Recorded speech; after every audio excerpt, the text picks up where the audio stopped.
Hey, welcome back. Remember back in the 70s when we were all glued to the book First Blood? That was by David Morrell. And, that was the basis for the flick Rambo, which I loved. I loved the book. But this one, Murder as a Fine Art, is a little bit different.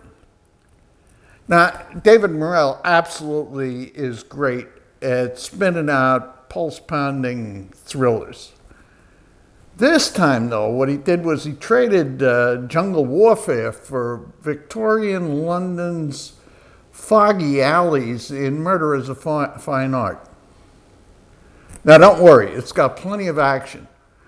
But there's also a kind of a twisted murder mystery that, quite frankly, kept me guessing until the end. Imagine this. Two brutal double homicides happened in London in 1857. They're a couple of weeks apart. And the thing is that they're very similar to a pair of unsolved murders from 43 years previously. And it's got kind of, Jack the Ripper type vibes. Now, enter Thomas de Quincey. He was a real-life literary goofball. He had a penchant for opium and murder analysis. He wrote an essay called On Murder Considered as One of the Fine Arts, which basically glorified those old killings in 1811. They were called the Ratcliffe Highway killings and never solved.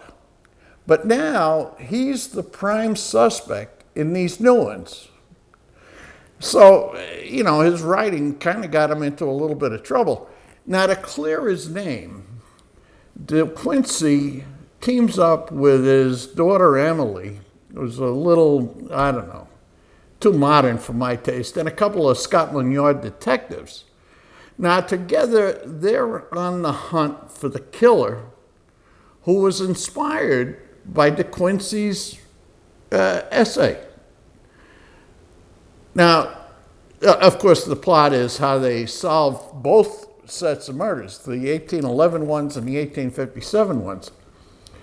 But if you get beyond the plot and the action, this book really shines in terms of its depiction of 1857 London.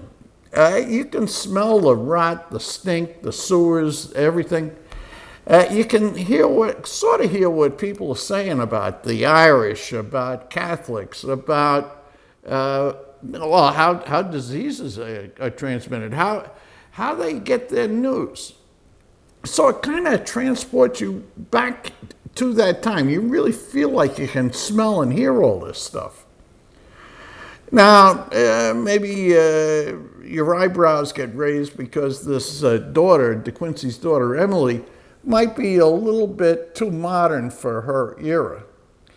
And I got to say that the solution to the first murder is a little on the convoluted side. Now, okay, you got these couple of bumps in the road, but it's still a terrifically entertaining book. Now, the fact is that David Morrell spent over 2 years immersing himself in Victorian London before writing a single word of this book. And that dedication takes place in the scenes that he depicts, the characters that he draws. So it's not just a thriller, it's a kind of a window onto, the mid-19th century London. Well, if you're looking for a book that'll keep you on the edge of your seat, the way thrillers do, but at the same time giving you a painless taste of history, Murder as a Fine Art might be your ticket. I'm not going to say it's highbrow literature, but it is extraordinarily entertaining. That's my recommendation for this week. You might give this book a try. It's like I say, it's a little bit different for David Morrell. That's my recommendation this week. I'll see you next week with something else.